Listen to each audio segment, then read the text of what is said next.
18-asrda katarakta to'liq davolanmasdi. Uni igna bilan itarib, bulg'angan kristalni ko'z ichiga surishardi va u shunchaki osilib turardi. Agar bemor biroz soyalarni farqlay oladigan bo'lsa, bu muvaffaqiyatli hisoblangan. Erta operatsiyalarning oqibatlari klassik bo'lgan: doimiy yallig'lanish, ko'z ichidagi infeksiya, ikkilamchi glaukoma, qisman ko'rishning yo'qolishi, hatto ko'zning yo'qolishi.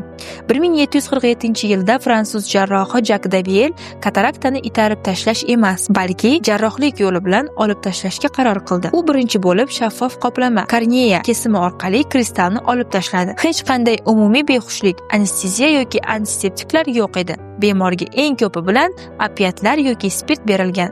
Daviel kataraktani ko'z oldidagi plyonka emas, balki kristal ekanini ta'kidladi. Uni siqib itarib chiqarish emas, balki muammo manbasini olib tashlash kerak edi. Bemorlar operatsiya vaqti ongli bo'lardi. Yordamchilar bosh, ko'z qovoqlari va tanani mustahkam ushlab, kesish vaqtida harakatlanishga yo'l qo'ymasdi. Daviel pastki korneya chekkasi bo'ylab yarim oy shaklida kesim qilardi.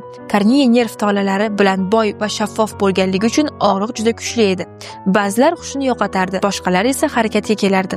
Ko'zga bosim berish orqali jarroh kristalni siqib chiqarardi. Shu bilan ko'z yumshoq, barqaror bo'lmagan, havos chiqib ketgan shar holatiga kelgan. Bu jarayon ekstraksiya deb atalardi. Qon ketishi ham kam bo'lmasdi. Ba'zan kristal bilan birga ko'z ichidagi gelga o'xshash shishik modda ham tashqariga chiqardi. Operatsiyadan keyin ko'z bir necha kun yoki hafta bandaj bilan yopilib turardi va har qanday keskin bosh harakati ko'z ichidagi tarkibning tushishiga olib kelishi mumkin edi. Davielning har bir operatsiyasi ham muvaffaqiyatli tugamasdi. Infeksiya xavfi mavjud bo'lib, ko'z qizarar, shishar va hattoki yiring bilan to'lardi. Bu esa ko'rishni to'liq yo'qolishi yoki ko'zni olib tashlash bilan tugar edi. Ichki bosimning ortishi, ikkilamchi glaukoma, surunkali yallig'lanish, yorug'likdan qo'rqish kabi holatlar kuzatilardi.